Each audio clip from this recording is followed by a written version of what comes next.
అందరికీ నమస్కారం అండి. ప్రతి వారం ఒక సినిమా వస్తుంది. కానీ 'బందీ' లాంటి సినిమా అప్పుడు చాలా తక్కువ. ఒక ఇయర్‌లో గాని ఒక 5 ఇయర్స్‌లో ఒక్కసారి వస్తుంది. సో నాకు చాలా సంతోషం ఉంది. చాలా ఆనందం కూడా ఉంది. నేను ఇట్లాంటి సినిమా చేశాను. ఫస్ట్ ఆఫ్ ఆల్ నా ప్రొడ్యూసర్, డైరెక్టర్ రఘు తిరుమల గారికి థ్యాంక్స్ చెప్తున్నాను ఈ వేదిక నుంచి. ఇట్లాంటి సినిమా ఇప్పుడు ఎవరైనా అడగవచ్చు, సక్సెస్ మీట్ ఏంటి? ఇట్లాంటి సినిమా తీయడం అంటేనే సక్సెస్. ఇట్లాంటి సినిమా బయటికి రావడం అంటే సక్సెస్. మీ అందరూ కూడా చూస్తున్నారు what kinds of films are coming. దానిపైన ఇట్లాంటి సినిమా సెకండ్ వీక్కి రీచ్ అవ్వాలంటే it is a big success. So దాని వెనకాల మీరు ఇచ్చిన సహకారాలు, మీరు ఇచ్చిన ఎంకరేజ్మెంట్లు, మీరు ఇచ్చిన మంచి రేటింగ్స్, రివ్యూస్, దానివల్ల ఈ సినిమా నడుస్తుంది. సో నా ఎక్స్పెక్టేషన్ ఏంటంటే ఇక్కడి నుంచి ఇంకా మీ కోఆపరేషన్ కానీ మీ బ్లెస్సింగ్స్ వస్తే మా సినిమా ఇంకా పైగా ఇంకా మంచిగా ఆడుతుంది, ఇంకా మంచి అవార్డ్స్ కూడా దొరుకుతుంది. ఎందుకంటే it is a very special film, ఒక సింగిల్ యాక్టర్ ఫిల్మ్, పర్యావరణం సంబంధించిన ఫిల్మ్. ఈరోజు ఉన్న మోస్ట్ రెలవెంట్ టాపిక్ ఈ పర్యావరణం, ఈ ఎన్వైరన్మెంట్. అది కరెక్ట్గా లేకపోతే ఏమీ ఉండదు, ఇందాక ప్రసన్న గారు చెప్పినట్టు. So I look forward to your cooperation and I look forward to all your questions. Thank you so much. మళ్ళీ నా ప్రొడ్యూసర్, డైరెక్టర్ గారికి థ్యాంక్స్ చెప్పి, రాఘవ్ గారు, మధుసూదన్ కోట గారు, పివిఎస్ వర్మ గారు, Sai Satish and all my team. And I would keep on doing such different films. ఇట్లాంటి endeavours, ఇట్లాంటి ప్రయత్నాలు డెఫినెట్లీ మీరు ఫ్యూచర్లో కూడా నా తరపున చూడొచ్చు. I'll try to keep on entertaining everyone in whatever way possible with a message. విడుదల చేస్తారా లేదా? రిలీజ్ అయిపోయింది కదా. అంటే ఈరోజు యాక్చువల్గా నిజంగా చెప్పాలంటే ప్రొడ్యూసర్, డైరెక్టర్ గారు ఈ స్క్రిప్ట్ చెప్పిన తర్వాత నేను ఆ స్క్రిప్ట్కి బందీ అయిపోయాను. సో బట్ ఈ బందీ, ఈ కట్టడం, ఈ బంధించడం, ఇది మాత్రం ఈ ప్రెస్ కాన్ఫరెన్స్ వరకు. అది తర్వాత ఐల్ బి ఫ్రీ. అండ్ ఇది కూడా నేను కావాలని చేశాను, ఎందుకంటే ఇది నా సినిమా థీమ్. అండ్ ఇట్లాంటి సినిమాలకి కొంచెం డిఫరెంట్గా కూడా పబ్లిసిటీ చేయాలి, ఒక స్టేట్మెంట్ చేయాలి, అటెన్షన్ తీసుకురావాలి. అది కూడా ఒక పాజిటివ్ వేలో. నెగటివ్ వేలో ఏదో గొడవ చేసి నేను ఇది ఏమీ చేయలేదు. సో అందుకే. కానీ మీరు చెప్పినట్టు I will after 1 hour I will remove this. First of all congratulation Aditya గారు. ఎందుకంటే మీరు చేసిన సినిమాలన్నీ ఒక ఎత్తు అయితే, బందీ సినిమా అనేది నెక్స్ట్ లెవెల్ మీ కెరియర్లో. ఇందులో చాలా హడల్స్ ఉన్నాయి. సో మీరు బాగా ఫేస్ చేసిన హడల్స్ ఏంటి? ఎందుకంటే మొత్తం కూడా ఫారెస్ట్లో ఉంటుంది షూట్ అనేది. ఎలాంటి ఇబ్బందులు పడ్డారు మీరు రియాలిటీగా? సార్ నిజంగా చెప్పాలంటే మీరు నమ్ముతారా లేదా నాకు తెలియదు, బట్ ప్రతిరోజు మనం ప్రాణాలు రిస్క్లో పెట్టుకొని మేము షూటింగ్ చేశాను. అంటే ఆ అడవిలో ఉన్న విజువల్స్ చూస్తే మీకు అర్థమవుతుంది అక్కడ రీచ్ అవ్వడానికి ఎంత కష్టాలు, అక్కడ నడవాలంటే ఎంత కష్టాలు, అక్కడ పరిగెట్టుకుంటూ వెళ్ళాలంటే ఎంత కష్టాలు, అక్కడ అండర్ వాటర్ చేయాలంటే. ఇట్లాంటి చాలా సందర్భాలు జరిగింది. మేము tiger zone, Jim Corbett national పార్క్కి వెళ్ళి కూడా షూటింగ్ చేశాను. ఆ షూటింగ్ స్పాట్లో ఫ్రెష్ టైగర్ పాస్ చూశాను. అదే స్పాట్లో జస్ట్ హాఫ్ అన్ అవర్ ముందు ఒక టైగర్ వచ్చేసి వాటర్ కూడా తాగారు. అలాగే రంపచోడవరంలో నేను ఒక డ్రోన్ డైరెక్టర్ గారు ఒక డ్రోన్ షాట్ తీసినప్పుడు నేను కొండల పైన పరిగెట్టుకుంటూ వెళ్తున్నాను. ఆ టైంలో అందరూ చాలా నాతో దూరంగా ఉన్నారు, ఓన్లీ మాత్రం డ్రోన్ నా దగ్గర ఉంటుంది. సో అందరూ కింద ఉన్నారు, నేను కొండల పైన ఉన్నాను. సో ఆ టైంలో ఒక ప్యాక్ ఆఫ్ వైల్డ్ డాగ్స్ వాళ్ళు నా వెనకాల పడ్డారు. ఒక ప్యాక్ ఆఫ్ వైల్డ్ డాగ్స్ ఒక అడవిలో ఒక పర్సన్ వెనకాల పెడితే ఎలా అవుతుంది, అది it is very difficult to understand. కానీ జస్ట్ మాత్రం ఆ డ్రోన్ సౌండ్ వల్ల వాళ్ళు పారిపోయాడు. ఇంకా ఎన్నో ఒకసారి మనం షూటింగ్ చేసినప్పుడు ఒక 7-8 days తర్వాత షూటింగ్ చేసినప్పుడు కోతిలు వచ్చి మా హార్డ్ డిస్క్ బ్యాగ్ పట్టుకుని పారిపోయాడు. అర్థం చేసుకోండి సార్, అది 8 to 10 days. ఇది చెప్పాలంటే కామెడీ ఉంది, కానీ మా మీద జరిగిన ట్రాజెడీ. సో ఒక రోజు షూటింగ్ ఆపేసి మేము ఫారెస్ట్ డిపార్ట్మెంట్ వాళ్ళకి రిక్వెస్ట్ చేసి లక్కీగా మాకు మళ్ళీ ఆ బ్యాగ్ దొరికిందండి. ఇలాగే చాలా సందర్భాలు ఉన్నాయి. అంటే పాములు కనిపించడం, ఆ, 2-3 సారి ఇంకా అక్కడ జంగల్లో షూటింగ్ ఉన్నప్పుడు లీచెస్ అంటారు కదా, 3 days వరకు, మధుగారు మీకు గుర్తుందా? 3 days వరకు ఆ లీచెస్ నా బాడీ మీద, అంటే నాకు డే అండ్ నైట్ షూటింగ్ నడుస్తుంది, నా బాడీలో లీచెస్ కూడా ఉన్నాయి, అది కూడా నాకు తెలియదు. సో నెక్స్ట్ డే ఇది నాకు చాలా ఇరిటేషన్ అవుతుంది. అట్లాంటివి చెప్పినప్పుడు కొంతమంది ఊర్లో, ఆ పల్లెటూరులో ఉన్న వాళ్ళు, ఆ ఆదివాసీలు వచ్చేసి, అరే భయ్యా మీ మీద ఈ లీచులు ఉన్నాయి, వాళ్ళు ఇది రక్తం అన్ని తాగుతారు, సో ఇది తీయాలి ఇక్కడ నుంచి, ఇది నైఫ్తో, దాని ఇది హాట్ నైఫ్తో, ఇట్లాంటి ఎన్నో సందర్భాలు ఉన్నాయి. So really it was great. But చెప్పేది ఏంటంటే అది కూడా తక్కువ స్ట్రగుల్స్. అది ఒక అంటే ఒక సినిమాకి బయటికి తీసుకురావాలంటే అది ఆ స్ట్రగుల్తో కంపేర్ చేస్తే అది స్ట్రగుల్స్ తక్కువే. సో ఈ సినిమా పబ్లిసిటీ చేసుకోవడం, ఈ సినిమాకి కరెక్ట్ ఆడియన్స్ వరకు తీసుకెళ్ళడం, అది ఇంకా జాదా, అది ఎక్కువ స్ట్రగుల్స్ నాకు అనిపిస్తుంది ఆ స్ట్రగుల్స్ కంటే. కానీ ఆదిత్య గారు, సో చూస్తుంటే చాలా ఇంట్రెస్టింగ్ అనిపించింది, ఒకటే మనిషి చుట్టూరు కథ అంతా తిరగడం. అయితే పంచభూతాలని ఇంక్లూడ్ చేశారు కదా, సో ఈ అన్ని కాన్సెప్ట్ చేసినప్పుడు మీకు బాగా భయం వేసిన కాన్సెప్ట్ ఏంటి? వాటరా, లేదంటే లైక్ ఎవ్రీథింగ్లో? నాకే అంటే చిన్నప్పటి నుంచి వాటర్ అంటే కొంచెం భయం. ఆఫ్ కోర్స్ నాకు స్విమ్మింగ్ అన్నీ తెలుసు, బట్ ఆ వాటర్ ఫాల్స్లో షూటింగ్ చేసినప్పుడు కూడా నాకు చాలా భయం పట్టింది. ఇంకోటి అండర్ వాటర్ షాట్స్ కూడా చేశాను. రంపచోడవరంలో ఒక ఫ్రెష్ వాటర్ లేక్లో లోపల కూడా దిగాను. అండ్ మళ్ళీ ఆ పిరానా షాట్స్ కోసం మళ్ళీ హైదరాబాద్కి వచ్చేసి వాట్ ఈస్ హ్యాపెనింగ్ అంటే, what happens is we did in a swimming pool. ఆ స్విమ్మింగ్ పూల్లో కొన్ని షాట్స్ కూడా, విఎఫ్ఎక్స్ షాట్స్ కూడా తీయడం జరిగింది. So but I think that all elements of nature are very important for us, and we should not fear any element, and because of all elements of nature, ఆ పంచభూతాలు వల్ల we are here, and మా శరీరంలో కూడా, మా దాంట్లో కూడా, this is all a combination of all the 5 elements. So I was very very happy doing that. And so Raghu గారు, సో హాయ్ అండి. యా, అంటే యాక్చువల్లీ ఒకళ్ళనే చూపించే కాన్సెప్ట్లో అంతకుముందు హన్సిక గారిది కూడా 105 అని ఒక సినిమా వచ్చిందండి. ఆ సినిమా అంతా కూడా త్రూఅవుట్ ఆవిడ మీదే షూట్ చేస్తూ కొన్ని హెలోజినేషన్స్ ద్వారా చేస్తారు. సో మీకు ఈ కాన్సెప్ట్ ఎందుకు ఇలాగే తీయాలి అని అనుకున్నారంటే, మేబీ మీరు అది చూసి ఉండకపోవచ్చు ఆ సినిమాని, సో ఇలాగే వెళ్తే ఆడియన్స్కి కనెక్ట్ అవుతుంది అని అనుకున్నారా ముందుగానే? మ్యామ్, ఈ కాన్సెప్ట్ ఏంటంటే లైక్ ఇట్స్ టోటల్ మనుషులు, ఎమోషన్స్, ప్రకృతి, మన జీవితాలు, అంటే ప్రతి ఒక్కరికి కనెక్ట్ అయ్యేది.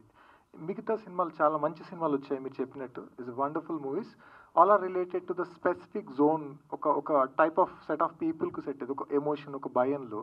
కానీ ఇది ప్రతి మనిషికి ఇంపార్టెంట్ అనే కాన్సెప్ట్, ప్రతి మనిషి ఇండైరెక్ట్గా కనెక్ట్ అయ్యే కాన్సెప్ట్. దాని కొరకు ఈ కాన్సెప్ట్ తీసుకోవాల్సి వచ్చింది. ప్రతి మనిషి జీవితంలో ఇది ఒక పార్ట్. ఆదిత్య ఓం గారు, సో హాయ్ సార్. హలో అండి. సో కంగ్రాట్స్, అండ్ చాలా బాగుంది, అండ్ వన్ మ్యాన్ షో కనిపించింది. అండ్ ఆఫ్టర్ బిగ్ బాస్ మీరు అన్నారు 2.0 అని అన్నారు. ఏంటి మరి మాకు ఆఫ్టర్ బిగ్ బాస్ పెద్దగా ఆదిత్య ఓం ఇక్కడ కనిపించట్లేదు. సో ఏంటి, ఎలా ప్లాన్ చేసుకున్నారు? ఎనీ పెద్ద ప్రాజెక్టులు ఏమైనా వచ్చాయా? సో ఏంటి అంటే, ఇంకోటి ఏంటంటే బిగ్ బాస్కి వెళ్ళడం వల్ల ఏమైనా యూజ్ అయిందా మీకు? ఓకే, సో బిగ్ బాస్కి వెళ్ళిన తర్వాత ఇది నా సెకండ్ రిలీజ్. ఫస్ట్ ఆది పర్వం సినిమా మంచు లక్ష్మి గారితో ఆల్రెడీ వచ్చింది, ఇది నా సెకండ్ రిలీజ్. అండ్ 2.0 నేను చెప్పను, బికాజ్ ఐఎమ్ ద సేమ్. 2.0 చెప్పాలంటే ఇంకా 10 years తర్వాత. బట్ డెఫినెట్లీ బిగ్ బాస్ అనేది ప్లాట్ఫామ్ నాకు మంచి ఉపయోగం పడిందండి. ఎందుకంటే ఆదిత్యం ఎవరు 90s జనరేషన్కి 2000 జనరేషన్స్కి చాలా బాగా తెలుసు. బట్ ఈ కొత్త జనరేషన్కి వాళ్ళకి నా గురించి ఎంత పెద్దగా తెలియదు, ఎందుకంటే నా లాస్ట్ 10-12 yearsలో నా సినిమాలు పెద్దగా ఆడలేదు. సో వాళ్ళతో కనెక్ట్ అవ్వడానికి, ఒక కొత్త జనరేషన్తో నాకు నా సెల్ఫ్ ఇంట్రొడక్షన్ చేయడానికి నేను బిగ్ బాస్కి వెళ్ళాను. సో అది నాకు బాగా ప్లస్ అయింది. ఇంకోటి, ఆ బిగ్ బాస్ అనేది ప్లాట్ఫామ్కి ఎలా ఉపయోగం చేయాలి, అది ప్రతి కంటెస్టెంట్కి నేను చాలా అది క్లియర్గా చెప్తున్నాను. They do not know. And ఒక cinema already I'm having a background in films, టాలీవుడ్లో కూడా, బాలీవుడ్లో. So it has definitely become a plus for me. And ఈ సినిమా తర్వాత ఇమీడియట్లీ షణ్ముఖ అనే సినిమా కూడా వస్తుంది, దాంట్లో నేను ఒక నెగటివ్ క్యారెక్టర్ ప్లే చేస్తున్నాను. ఇమీడియట్లీ ఇది 21st release. Aadi Sai Kumar hero, Avika Gaur heroine, నేను విలన్గా. నెక్స్ట్ ఇమీడియట్లీ ఇంకొక సినిమా నాది ఆల్రెడీ స్టార్ట్ అయింది. ఇది 2-3 ప్రాజెక్ట్స్ ఇంకా ఒప్పుకున్నాను. సో నేను అనుకున్న ప్రకారంగా బిగ్ బాస్ నాకు బాగా ప్లస్ అయింది. ఇంకొకసారి నాకు ఒక సెకండ్ రికగ్నిషన్ కూడా వచ్చింది. అండ్ డెఫినెట్లీ ఇట్లాంటి బందీలు లాంటి చాలా సినిమాలు చేయాలి. ఎందుకంటే ఇట్లాంటి సినిమాలు చేస్తూనే ఉండాలి. అప్పుడు మళ్ళీ ఒక బ్రాండింగ్ కానీ అది మళ్ళీ స్టార్ట్ అవుతుంది. Thank you. ఓకే అండి. బందీ టీం అందరికీ కూడా కంగ్రాచులేషన్స్. స్క్రీన్ మీద ఆదిత్యవం గారు స్కోర్ చేస్తే behind the screen cinematographer Madhusudan గారు బాగా స్కోర్ చేశారు. నేను సినిమా చూస్తున్నంతసేపు కూడా నాకు ఎక్కువగా సినిమాటోగ్రాఫరే కనిపిస్తూ ఉన్నారు. ఆయన తాలూకు వర్క్ ఉంది. మీ స్టెప్స్, ఫర్దర్ స్టెప్స్ అలాగే ఉన్నాయా ఏంటి? అవునండి. ఎందుకంటే ఒక ఆర్టిస్ట్కి ఓన్లీ మాత్రం ఒక ఇమేజ్లోనే బందీ ఉండడం కరెక్ట్ కాదు. బందీ సినిమా చేయొచ్చు కానీ బందీగా ఉండకూడదు. సో అక్కడి నుంచి బయటికి రావాలి. ఇంకోటి, నా కెరియర్ ఈ స్టేజ్లో నాకు ఇంకా మంచి మంచి ఎక్స్పెరిమెంట్స్ చేయాలి.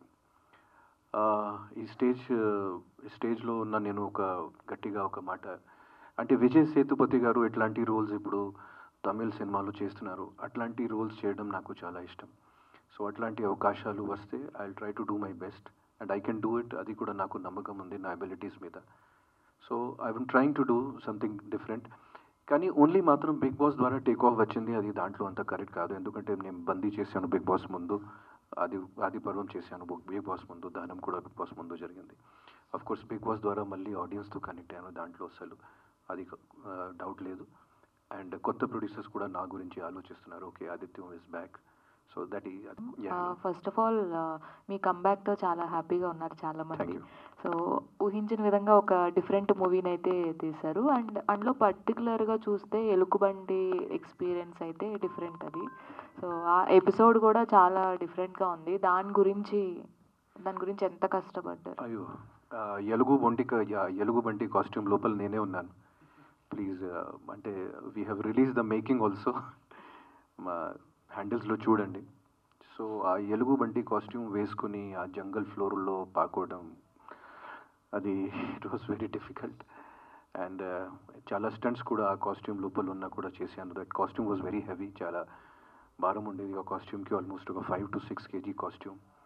అండ్ అది కూడా ఆ టెంపరేచర్లో, ఆ సమ్మర్ సీజన్లో, అది it was very very difficult. But me and the director sir, we both planned that sequence, and so that sequence is very vital to the film. Cinema ki correct ga cheppalante pranam ande adi oka half an hour bit second half lo vastundi. So it was very very difficult, but somehow I could do it. నాకు అంటే 4 years తర్వాత కూడా I can do that నాకు తెలియదు. ఎందుకంటే 4 years తర్వాత I will be more than 50. So I do not know that. But last 2 yearsలో అది చేయగలిగాను, దాంట్లో డౌట్ లేదు.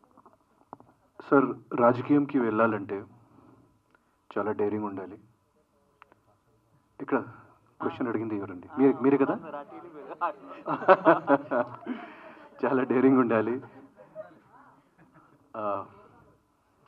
అండ్ కొంచెం మ్యానిపులేషన్స్ కూడా చేయాలి. అండ్ చాలా రకంగా ఒక పర్సన్ యాక్ట్ చేయాలి. ఒక ఇయర్లో ఒక వేషం, నెక్స్ట్ ఇయర్లో ఇంకొక వేషం, ఇంకొక ఇయర్లో ఇంకొక వేషం, ఈ ఇయర్లో ఒక ఐడియాలజీ, నెక్స్ట్ ఇయర్లో ఇంకొక ideology. I don't think I'm fit for that. నేను అనుకున్న ప్రకారంగా నేను రాజకీయానికి వెళ్తే కూడా if I'm going in one ideology, I will be life long there in one ideology. So అది నా ఆలోచన. అండ్ కానీ నా లాంటి పర్సన్కి రాజకీయం అసలు పడదు. ఆదిత్య ఓం గారు సార్, ఆదిత్య ఓం గారు సార్, ఇక్కడ sir, here sir. Yeah sir, ఇలాంటి మూవీస్ అనేవి రావడం చాలా rare sir. First of all congrats sir, చాలా బాగున్నారు సార్. అంటే ఈ మూవీలో ఒక న్యూడ్ సీన్ అనేది ఒకటి ఉంది సార్. అది అంటే అలాంటి సీన్ చెప్పేటప్పుడు మీరు ఎలా రియాక్షన్ అయ్యారు? అది ఎలా చేశారు? ఫస్ట్ ఆఫ్ ఆల్ ఇట్లాంటి మూవీస్ రావడం నిజంగా చాలా తక్కువ. So first credit for this film, నేను నిజంగా మళ్ళీ మీరు చెప్తున్నాను, first credit for this film goes to Raghav గారు. ఎందుకంటే it is his seed, it is his idea. And అక్కడి నుంచి మా జర్నీ మొదలైంది. అంటే ఒక ఆర్టిస్ట్కి ఇట్లాంటి ఛాలెంజెస్ వచ్చినప్పుడు, డైరెక్టర్ ఇట్లాంటి డిమాండ్ చేసినప్పుడు, మనం ఎప్పుడైనా ఆ స్క్రిప్ట్కి, ఆ డైరెక్టర్కి ఉన్న పరిస్థితులకి న్యాయం చేయాలి. సో ఇప్పుడు వరకు ఇది నేనే ఫస్ట్ టైం ఇట్లాంటివి చేస్తున్నాను, అట్లాంటివి జరగలేదు. గతంలో కూడా నేను చూశాను, అభయ్ సినిమాలో కమల్ హాసన్ గారు కూడా ఇట్లాంటివి చేశారు.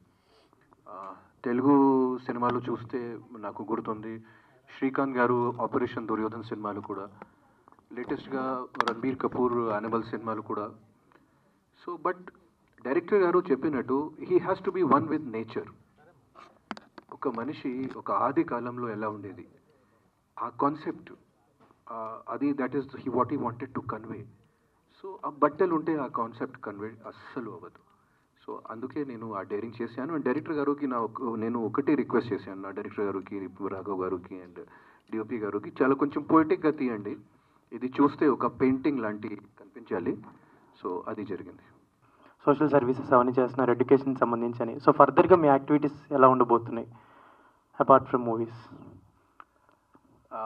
దత్తకం తీసుకోవడం చాలా పెద్ద word.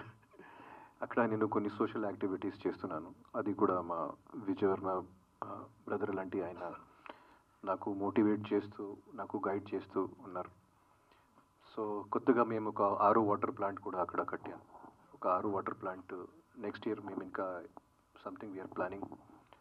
So that is every person's responsibility, and సెలబ్రిటీస్కి social responsibilities is much greater. So I try to do that in my own way, and all బాగానే నడుస్తుంది. I'm trying to do something every day. Adityababu గారు నమస్తే అండి. నమస్తే అండి. Hello అండి. Hello. So success సాధించారు సార్. థియేటర్స్ ఒక థియేటరా 100 థియేటర్లా కాదు, సక్సెస్ మెయిన్, ఆడియన్స్కి రీచ్ చేశారు, చాలా సంతోషం. సో ఇటువంటి సబ్జెక్ట్స్ చేసేటప్పుడు ఫ్యామిలీ బ్యాక్గ్రౌండ్, ఫ్యామిలీ వాళ్ళు కోఆపరేషను ఇంపార్టెన్స్ అంటారు, వాటి గురించి చెప్తారా? అంటే ఫ్యామిలీ వాళ్ళు కోఆపరేషన్ లేకపోతే పర్సన్ కెనాట్ డూ ఎనీథింగ్.